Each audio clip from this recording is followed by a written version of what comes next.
নমস্কার, আমি শঙ্কর রয়েছে আপনাদের সঙ্গে। প্রতিদিনই নানা অপরাধের ঘটনা থেকে আরম্ভ করে নানা ঘটনা আপনাদেরকে বলি। আজকেও যেটা বলবো যে সাত সকালবেলা শিয়ালদা স্টেশনে একটা রোমাঞ্চকর কাহিনী হয়ে গেল। কি হলো? এসটিএফ অর্থাৎ স্পেশাল টাস্ক ফোর্সের অফিসারেরা কলকাতা পুলিশের তারা ঘিরে ফেললেন স্টেশনের চত্বর।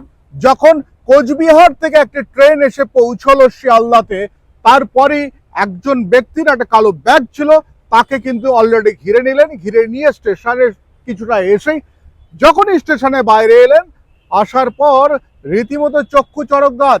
এসটিএফ কর্মীরা তারা আগে থেকে সূত্র মারফত খবর পেয়েছিলেন। পাওয়ার পরেই কিন্তু তাকে যখন ধরেন, তাকে যখন বসিয়ে আটক করে, তার ব্যাগ থেকে যখন খুঁজে বের করে এক এক করে সমস্ত আগ্নেয়াস্ত্র, তাকে যখন জিজ্ঞাসাবাদ করা হয়, জিজ্ঞাসাবাদ করা হলে সে যখন বলে তার বাড়ি কালিয়াচকে, অর্থাৎ মালদহ জেলার কালিয়াচকে তার বাড়ি। শ্রীরামপুর, কালিয়াচকের শ্রীরামপুর ভিলেজ হচ্ছে নারায়ণপুর, পোস্ট শ্রীরামপুর, কালিয়াচক মালদা, সেখানে তার বাড়ি। সেই লোকটি কি কি এনেছিল জানেন? দেখতে তো পাচ্ছেন সেই ছবি। আর সে এনেছিল দুটো ইম্প্রোভাইজ সিঙ্গেল শটার আর্ম, অর্থাৎ ওয়ান শটার আর্মস এনেছিল দুটো, এবং চারটে improvise 7mm pistol fitted with dual magazine, মানে দুটো করে ম্যাগাজিন দিয়ে সে ফিট করে এনেছিল। উপরন্তু 2 রাউন্ড 8mm এর কাটেজ এবং 6 রাউন্ড 7.6mm কাটেজ সে এনেছিল। কি জন্য আনলো? খুচরো খুচরো জিনিস। অর্থাৎ এটা থেকে একটা জিনিস পরিষ্কার হয় যে সে অর্ডার নেয়, অর্ডার নিয়ে সে নিয়ে আসে ওই জায়গা থেকে, এবং তাকে যখন পুলিশ জিজ্ঞাসাবাদ করেছিল, জিজ্ঞাসাবাদ করে জানতে পারে যে খাগড়া এইরকম একটি জায়গার নাম আছে বিহারে, যেখান থেকে সে এইটা কিনেছিল এবং কিনে নিয়ে সে এসেছিল এখানে। তবে সে যখন ওখান থেকে কিনে নিয়ে আসে, একটা জিনিস মাথায় রাখবেন যে যখন কিনে নিয়ে আসে সে কিন্তু ওই ট্রেনে করে, অর্থাৎ দূরপাল্লার ট্রেন এবং এক্সপ্রেস ট্রেনে সে ওঠে। কালিয়াচকে উঠেছে মানে বুঝতেই পারছেন যে সে সারা রাত ধরে জার্নি করেছে। রেল পুলিশ, আরপিএফ রয়েছে, জিআরপি রয়েছে, তাদের সিভিল ড্রেসে বিভিন্ন এরকম সোর্স রয়েছে, তারা কেউ জানতে পারলেন না, মানে প্রায় ধরা পড়ে। তাহলে এই লোকটি যেভাবে ব্যবসা করেন, এই লোকটি যে আর্মসের ব্যবসা করেন, আগ্নেয়াস্ত্রের ব্যবসা করেন, তাহলে এই লোকটি যে নিয়ে আসছেন, এই লোকটি তার এর আগেও এনেছেন। তাহলে শহর কলকাতা কিংবা কলকাতা হয়ে অন্য জায়গায় কত আর্মস গেছে। সব থেকে একটা বড় কথা বলি আপনাদের, যে খুব বেশি দিন নয়, এই বেশ কয়েকদিনের মধ্যে, যে সে বেশ কয়েকদিনের মধ্যে কিন্তু এসটিএফ অর্থাৎ কলকাতা পুলিশের এসটিএফ বেশ কিছু রিকভারি করলো, এবং প্রায় কখনো মাদকদ্রব্য রিকভারি করছে, কখন বা আর্মসের কারখানা রিকভারি করছে ভিন রাজ্য থেকে। সেই ভিন রাজ্য থেকে যখন আর্মসের কারখানা রিকভারি করছে, দেখলে তো চক্ষু ছানা বড়া হয়ে যাবে। কি চলে আমাদের দেশে? কেন আর্মস তৈরি করে? কেন এরকম বিক্রি করে? এই যে আর্মস গুলো যেগুলো আপনারা দেখছেন, এটা কিন্তু আমাদের এ রাজ্যের নয়, এটা কিন্তু অন্য রাজ্যের ঘটনা আপনাদেরকে দেখাচ্ছি। কিন্তু আমাদের এখানকার পুলিশ গিয়ে সেখানে সিজ করেছে, অর্থাৎ এখানে আর্মস ধরা হয়েছে। এখানে আর্মস ধরার পর তাদেরকে জিজ্ঞাসাবাদ করে খবর পাওয়া গেছে, এবং সেখানে তারা গেছে। কটক ডিস্ট্রিক্টেও পুলিশ গেছে, সেখানে গিয়েও সাকসেসফুলি রেড করেছে এবং সেখান থেকে সমস্ত কিছু খুঁজে পেয়েছে। এরকম প্রচুর রয়েছে। তবে একটা জিনিস আপনাদেরকে বলি, এত আর্মস আমাদের এখানে ঢুকছে, এত আর্মস, তাহলে কেন আমরা এই আর্মস ফায়ারিং এর শব্দ শুনি না? এত তো খুন হয় না, তাহলে মজুত রাখছে কেউ মজুত করছে আর্মস। দরকার হয় আমাদের রাজ্যে আর্মস মজুত করার। এই যে রাজনৈতিক যে অশান্তি একটা পরিবেশ চলছে, আমি চেয়ার নেব না ও চেয়ার নেবে, প্রত্যেকটি জায়গাতে এই যে চেয়ারের লোভে যেটা চলছে, সেখান থেকে একটা অশান্তির বাতাবরণ তৈরি হচ্ছে।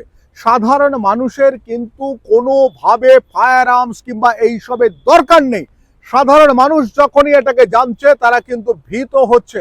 আপনারা জানবেন আপনাদের এলাকায় কারোর কাছে যদি আগ্নেয়াস্ত্র থাকে, আপনার পাড়ার লোক কিন্তু তার সঙ্গে তেমন মিশতে চায় না, তাকে ভয় করে, তাকে এড়িয়ে চলে। আর কেন ঢুকছে এরকম মানুষ? নির্বাচন তো 2026-এ, কেন ঢুকছে?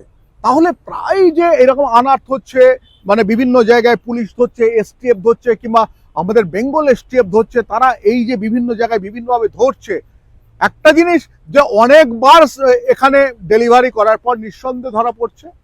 কারণ সে যদি না আসে, এখানে ব্যবসা না করে, তাহলে পুলিশ কিন্তু তার সোর্সের মাধ্যমে খবর পাবে না। পুলিশ তার সোর্সের মাধ্যমে খবর পাচ্ছে।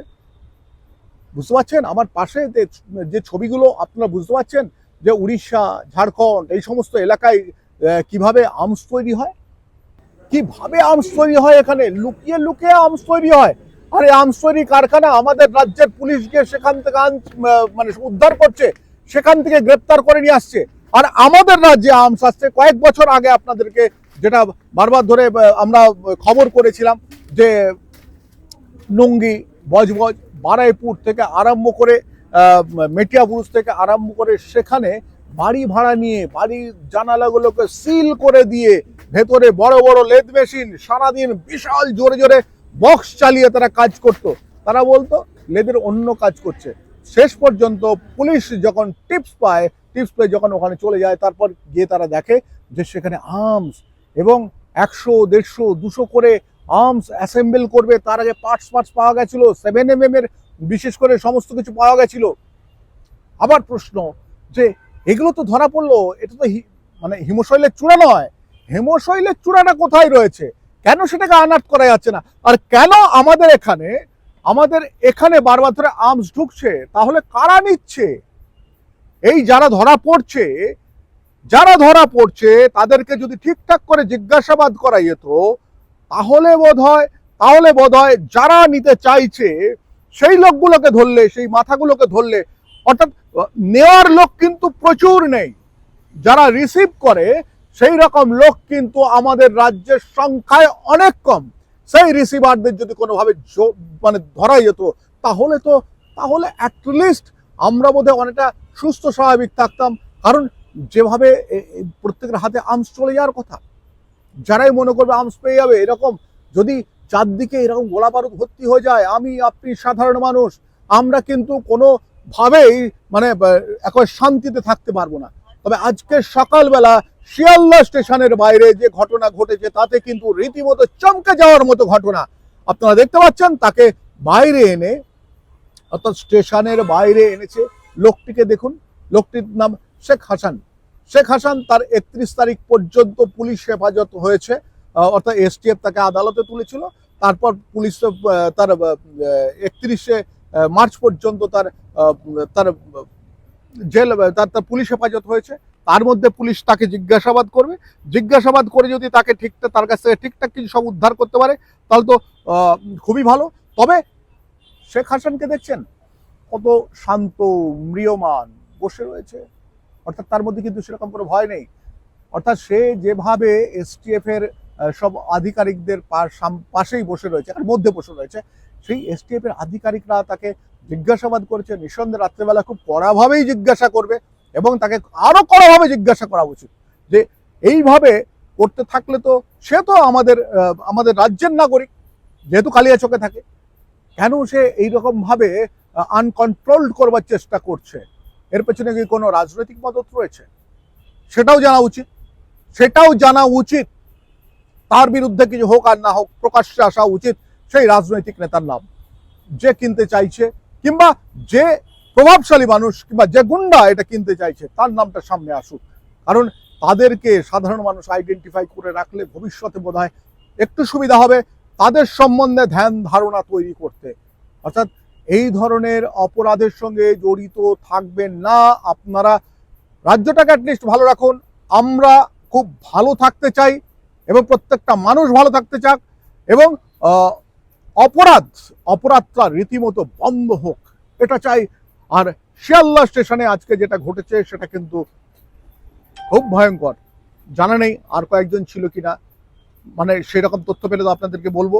তবে সাবধান, যদি কোনো সন্দেহজনক কিছু দেখেন, যদি সন্দেহজনক কাউকে দেখেন, নিঃসন্দেহে একবার পুলিশকে খবর দিন, নাহলে টোল ফ্রি নাম্বারে ফোন করুন।